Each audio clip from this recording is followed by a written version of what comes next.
এখানে শাইখ সিরাজ সাহেব বসে আছেন, ওনার একটি বিখ্যাত প্রোগ্রাম আছে কৃষি সংক্রান্ত। আমাদের দেশে কৃষকদের কি অবস্থা এখন, সেই বিষয়টি বোধহয় আমাদেরকে বিবেচনা করা উচিত। উনি ভালো বলতে পারবেন, আমার যতটুকু ধারণা আছে যে মানে সরাসরি জমিতে কৃষিকাজের সাথে জড়িত জমির মালিক এরকম কৃষকের সংখ্যা প্রবাবলি 1.5 কোটির মতন সারা বাংলাদেশে, 1,50,00,000 মতন। এর মধ্যেও ডিফারেন্ট ক্যাটাগরির কৃষক আছে। এই কৃষকদের বিভিন্ন অসহায়ত্বের নিউজ আপনাদের সংবাদপত্রে প্রকাশ হয়, বিভিন্ন সময় আপনাদের খবরেই প্রকাশিত হয়েছে, বিভিন্ন সময় সেটি ইলেকট্রনিক মিডিয়া হোক, সেটি মেইন মিডিয়া প্রিন্টেড মিডিয়াতেই হোক প্রকাশিত হয়েছে। এদের ব্যাপারে আমি আমার বিগত সরকারের কথা বলবো, আমার দলের বিগত সরকারের কথা বলবো। সেই সরকার বিভিন্ন সময় বিভিন্ন পদক্ষেপ গ্রহণ করেছে। এত বিশাল সংখ্যক মানুষ, যারা 20 কোটি মানুষের খাওয়া পড়ার ব্যবস্থা করছে, খাওয়ার অন্যের সংস্থান করছে, সেই এত বড় সমাজটাকে কিভাবে সাপোর্ট দেওয়া যায়, তাদের হয়তো সেভাবে বলার সুযোগ নেই। এখানে আপনারা সংবাদপত্রের যারা কর্মী আছেন, আপনারা আপনাদের কিছু সমস্যার কথা বলেছেন। আপনাদের সমস্যাটা আমাদের জন্য শুনতে জানতে সহজ হয়, বিকজ আমাদের জন্য একটা ভেন্যু আছে যেখানে আমরা আলাপ করতে পারি। কিন্তু ওই কৃষকগুলো যাদের কোনো ভেন্যু নেই, যারা এরকম একটা প্রোগ্রাম অর্গানাইজ করতে পারছে না, তারা কিভাবে বলবে কথাগুলো? কাজে তাদের কথাটাও তো আমাদেরকে জানতে হবে। কাজে এই বিষয়গুলি সম্মানিত উপস্থিতিবৃন্দ, আমার মনে হয় এই সকল এরকম আরো অনেকগুলো বিষয় আছে। আমরা নারীর স্বাধীনতার কথা বলছি। বেগম রোকেয়া নারীর শিক্ষার জন্য আন্দোলন করেছিলেন। মরহুমা বেগম খালেদা জিয়া নারীদের শিক্ষার ব্যাপারটা নিশ্চিত করেছিলেন। পরবর্তীতে আগামী নির্বাচনে ইনশাল্লাহ জনগণের ম্যান্ডেট নিয়ে আমরা সরকার গঠনে সক্ষম হলে আমাদের একটি পরিকল্পনা রয়েছে, এই যে নারীরা শিক্ষিত হয়েছে এদেরকে অর্থনৈতিকভাবে স্বাবলম্বী করে গড়ে তোলা। একটু আগে আমি যে ফ্যামিলি কার্ডটা বলেছিলাম, সেটির লক্ষ্য বা উদ্দেশ্য হচ্ছে সেটাই, এই নারী সমাজকে গড়ে তোলা।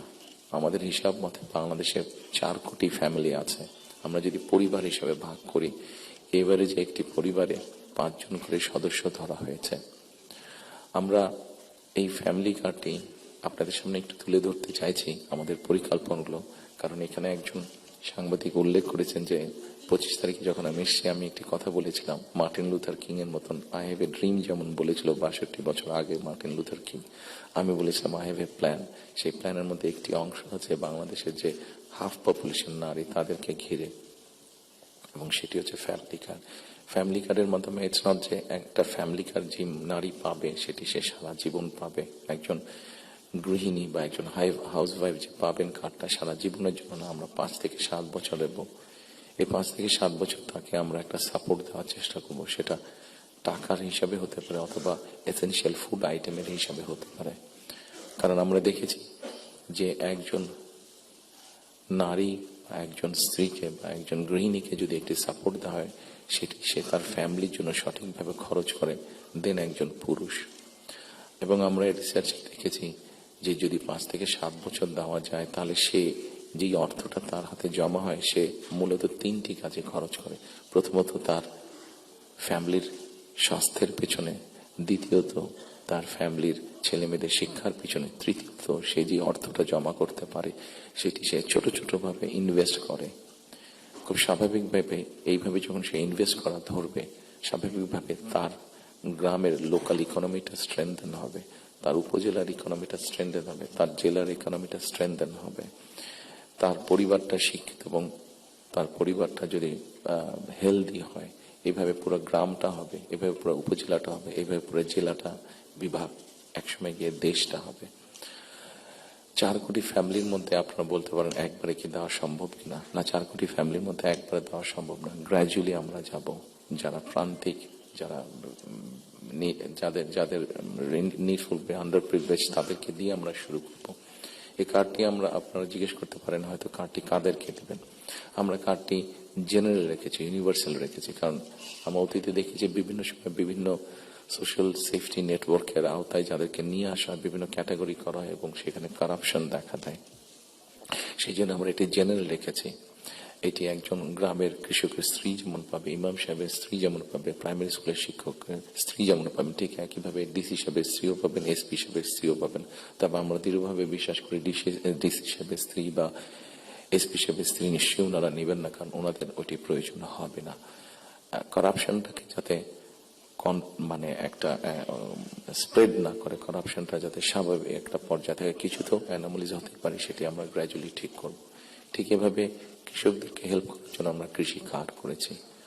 একটি বড় সমস্যা হচ্ছে হেলথ ইস্যু। বাংলাদেশে 20 কোটি মানুষ, আমরা স্লোগান দিয়ে হয়তো বলতে পারি যে সকলের জন্য স্বাস্থ্যর ব্যবস্থা করব, আমরা সকলকে স্বাস্থ্য সুবিধা আমরা দিব। এখানে আপনারা অনেকেই আছেন যারা আপনারা ইউকেতে গিয়েছেন, যেহেতু আমি ইউকেতে অনেকদিন ছিলাম, স্বাভাবিকভাবে আমি তাদের বিষয়টি আমার নজরে বেশি পড়েছে। তাদের ওখানে বৈধভাবে যে কোনো মানুষ থাকে তাকে তারা পূর্ণ হেলথ সার্ভিস দেয়, সেটা যে কোনো ধরনের, সেটা বাইপাস হোক, কার্ডিয়াক হোক, ক্যান্সার হোক, সব রকম চিকিৎসা তারা দেয়। এখন আমরা কিন্তু এখন দেখা যাচ্ছে যে এই কাজটা করতে গিয়ে ইউকের মতন দেশগুলো, ইউরোপের যে ডেভেলপ দেশগুলো আছে, তারাও হিমশিম খাচ্ছে। তারা এখন যেটা চাচ্ছে সেটা হচ্ছে প্রিভেনশন। তারা হিসাব নিকাশ করেছে যে একজন মানুষ অসুস্থ হলে তাকে যদি হাসপাতালে নিয়ে আসা হয়, তাকে যদি ওষুধ দেওয়া হয়, ডাক্তার, নার্স, হসপিটালে বেড, সবকিছু, তাতে খরচ অনেক বেশি হয়। কিন্তু যদি প্রিভেনশন করা হয়, মানুষকে যদি সচেতন করা হয় যে এই খাবারগুলো খেও না, তাহলে তুমি কিডনি প্রবলেম হবে না, এই খাবারগুলো খেও না তাহলে তোমার হার্ট প্রবলেম হবে না, এই খাবারগুলো খেও না তাহলে তোমার ডায়াবেটিক হবে না। মানুষকে যদি এভাবে সচেতন করা যায়, তাহলে দেখা গেছে তাদের রাষ্ট্রের খরচ অনেক কমে আসে, মানুষের সুস্থ থাকে। এবং এটার বেস করে, যেহেতু ইউরোপে এই কাজটা চলছে, এটার বেস করে আমরা হেলথ কেয়ারের অ্যাপয়েন্ট করতে চাই।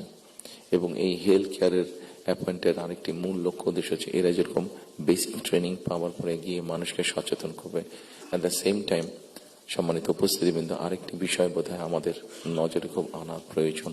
একটি বিষয়, খুব ভয়াবহ পরিস্থিতি, মাহফুজ আলম সাহেব যেরকম পানির কথা বলেছেন, সেরকম আরেকটি ভয়াবহ পরিস্থিতি হচ্ছে যে আমাদের জনসংখ্যা যেভাবে বাড়ছে, আমরা যে সৌদি আরব বা কুয়েতের সবগুলো তেল খনিও এখানে নিয়ে আসি, তাহলে হয়তো আমরা এই এত রিসোর্স দিয়ে আমরা এত মানুষকে সমস্যার সমাধান করতে পারবো না। সেই জন্য আমাদেরকে অবশ্যই পপুলেশন কন্ট্রোলে যেতে হবে, আমাদের দেশের জনসংখ্যাকে সীমাবদ্ধতার মধ্যে আনতে হবে। এবং সেই জন্য এই হেলথ কেয়ার যে নিয়োগ হবে, এই হেলথ কেয়ারের শতকরা 80 থেকে 85% আমরা 1 লক্ষের মতন আমাদের টার্গেট নিয়োগ করা। এই হেলথ কেয়ারের 80 থেকে 85% আমরা নারী কর্মীকে নিয়োগ করতে চাই, যাতে নারী কর্মীরা গিয়ে ঘরে ঘরে বোঝাতে সক্ষম হন যে কি জন্য প্রয়োজন হাইজিন মেনটেন করা এবং পরিবারকে সুস্থ রাখা, এট দ্য সেম টাইম পরিবারকে একটি রিজনেবল সাইজের মধ্যে রাখা, পরিবারের সদস্য সংখ্যা। ঠিক একইভাবে কৃষকের কথা আপনাদের সামনে বলেছি, যেই বিষয়টি আমি আপনাদের সামনে একটু আগে উল্লেখ করেছিলাম সম্মানিত উপস্থিতিবৃন্দ, সেটি হচ্ছে যে বিরাট এক তরুণ সমাজের সদস্য আমাদের আছেন। এই তরুণ সমাজের সদস্যদেরকে, সেটি গ্রামে হোক সেটি শহরে হোক, বিভিন্ন জনের বিভিন্ন কোয়ালিফিকেশন বা শিক্ষা ব্যাকগ্রাউন্ড আছে, সেটার উপরে বেস করে আমরা ভোকেশনাল টেকনোলজিক্যাল ইনস্টিটিউশনকে আমরা মডার্নাইজ করতে চাই। আমাদের ভোকেশনাল এবং টেকনোলজিক্যাল ইনস্টিটিউশন যেগুলো আছে, সেগুলোর মধ্যে প্রায় 200-250 মতন সাবজেক্ট আছে, যেগুলোর এত প্রয়োজন নেই আমাদের। আমরা এর মধ্যে কিছু কাজ করেছি, প্রাইমারি কাজ করেছি, যে নর্মালি যেসব দেশে আমাদের মানুষ যেতে পারবে বা পারে, যেমন তার একটা বড় অংশ হচ্ছে মিডল ইস্ট, সেখানে কি কি কাজের স্কোপ আছে আগামী 5 থেকে 10 বছর। একটি বড় মার্কেট হচ্ছে মানুষ যাবার জন্য, দেশ থেকে স্কিল শ্রমিক যাওয়ার মতন একটি বড় মার্কেট আস্তে আস্তে তৈরি হচ্ছে জাপানে, আস্তে আস্তে তৈরি হচ্ছে ইউরোপে, ইভেন চায়নাতেও তৈরি হচ্ছে।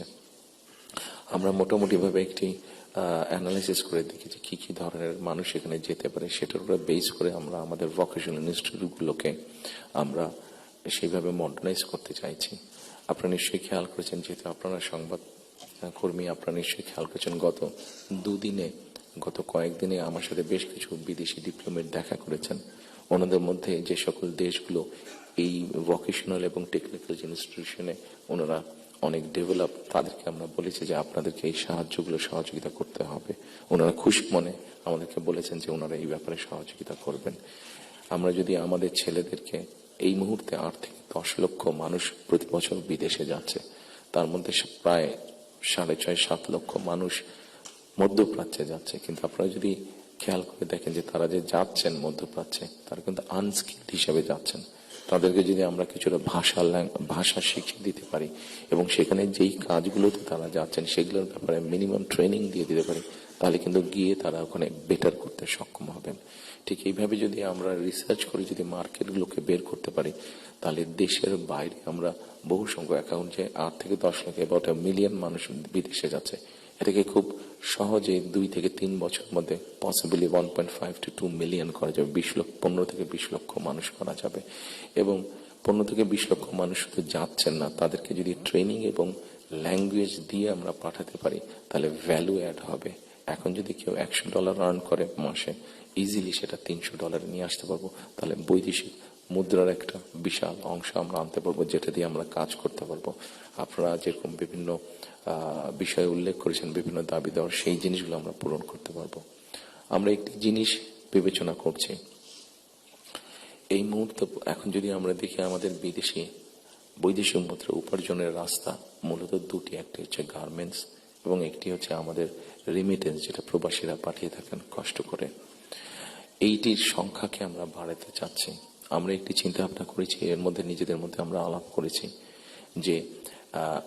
যে কোনো উদ্যোক্তা যদি একটি ইন্ডাস্ট্রি বা ফ্যাক্টরি সেট করেন, যেটির শতকরা 100 ভাগ পণ্য বিদেশে রফতানি হবে। যেমন কেউ যদি বলেন যে আমি কলমটি তৈরি করবো, কিন্তু এটা not for local market, absolutely for export market, তাহলে আমরা তাদেরকে বন্ডেড ফ্যাসিলিটি দেওয়ার কথা চিন্তা করছি।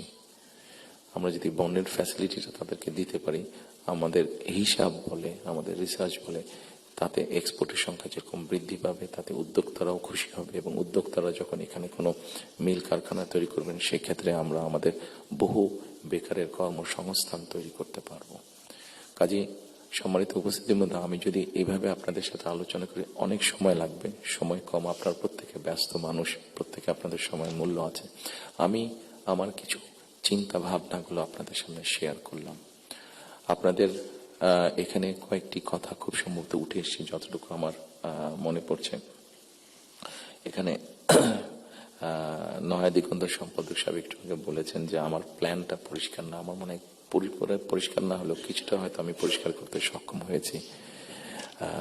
আরো কিছু প্ল্যান আছে আমাদের, যেমন কর্মসংস্থানের ক্ষেত্রে আরেকটি প্ল্যানের কথা আপনাদেরকে উল্লেখ করি। যেমন আইটি সেক্টরে আমাদের অনেক ইয়াং ছেলে মেয়ে আছে যারা আইটি সেক্টরে কাজ করছেন। আমরা স্বৈরাচারের সময় দেখেছি বাংলাদেশের বিভিন্ন জায়গায় আইটি পার্কের নামে কতগুলা বড় বড় বিল্ডিং তৈরি করা হয়েছে, কিন্তু এখনই আমি কিছু পত্রিকার পাতায় নিউজ দেখেছি, গত 2-1 বছর আগেও নিউজ দেখেছি, 2-3 বছর আগে নিউজ দেখেছি, যে পার্কগুলো অনেক ক্ষেত্রে দেখা যাচ্ছে যে অসামাজিক কাজ হচ্ছে, অথবা সেখানে কমিউনিটি সেন্টার হচ্ছে। অর্থাৎ আইটি পার্ক বলতে যাবো যে তার বিন্দু কোনো কিছুই সেখানে নেই। প্রিয় সম্মানিত উপস্থিতিবৃন্দ, আমরা এই আইটি পার্কগুলোকে একটু ডিফারেন্ট ভাবে নিয়ে আসতে চাইছি। আমাদের বিভিন্ন জায়গায় যে আইটি পার্কগুলো আছে, এই আইটি পার্কগুলোকে আমরা ওই এলাকায় যদি আমরা বের করতে পারি, আমাদের তরুণ সমাজের কারা কারা আইটিতে কাজ করছেন, অনেকেই কাজ করছেন। কেউ কাজ করছেন ডাটা প্রসেসিং এ, কেউ কাজ করছেন হয়তো কোনো রকম ডিজাইনিং এ, কেউ কাজ করছেন হয়তো অনলাইন শপিং মানে অনলাইন ট্রেড করছেন অনেকে। আমাদের একটা চিন্তা ভাবনা আছে যে এই মানুষগুলোকে একত্রিত করে আমরা ওই আইটি পার্কগুলোকে ফ্রি ওয়াইফাই দেবো এবং তাদেরকে ছোট ছোট স্পেস করে তাদেরকে অফিস করে দেবো।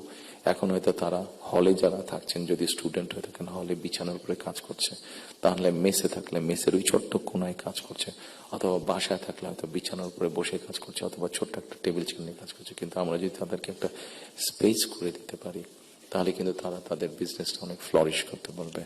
এবং স্বাভাবিকভাবে তার বিজনেস যখন ফ্লরিশ হবে, সে তখন আরো হয়তো তার মতন আরো কয়েকজনকে একসাথে নিয়ে আরো একটু বড় কোম্পানি করবে। অর্থাৎ এই সবগুলো সম্ভাবনার কথা বলছে, এবং এই সম্ভাবনার কথাগুলো অবাস্তব নাই। আমরা চেষ্টা করলে এই সম্ভাবনাগুলো আমরা বাস্তব রূপ দিতে পারবো। ঠিক একইভাবে আজকাল ফেসবুকে গেলে অথবা টিকটকে গেলে আমরা দেখি আমাদের তরুণ সমাজের সদস্যরা অনেকে অনেক প্রতিভাবান, বিভিন্ন রকম কন্টেন্ট তারা মেক করছেন। এই কন্টেন্ট মেক করতে গেলে সরকারের কিছু পলিসি আছে, যে পলিসিগুলো ঠিক করতে পারলে ঠিক করতে পারলে তাদের জন্য বেটার হবে, তাদের ইনকামটা বেড়ে যাবে। ইন্টারন্যাশনাল গেটওয়ে যে আছে, যেখানে কারেন্সি আসে বা যায়, এখানে কিছু সমস্যা আছে, পেপাল সহ এরকম যেগুলো আছে, আমরা এরই মধ্যে তাদের সাথে কথা বলেছি যে কিভাবে এই সমস্যাগুলো সমাধান করা যায়। অর্থাৎ যারা আমাদের অনলাইনে কাজ করবে বা কন্টেন্ট মেক করবে, এরা যে যাবে, এরা যে অ্যাড হবে, যে ইনকামটা তাতে আসবে, সেটা কিভাবে সহজে তাদের কাছে এসে পৌঁছতে পারে, এই ব্যাপারে আমরা তাদের সাথে মোটামুটিভাবে আলাপ করেছি। ইনশাল্লাহ আমরা গভর্নমেন্ট ফর্ম করতে পারলে এই ব্যাপারটা আমরা দ্রুততার সাথে করতে তখন সক্ষম হব এই সমস্যাটার সমাধান করতে।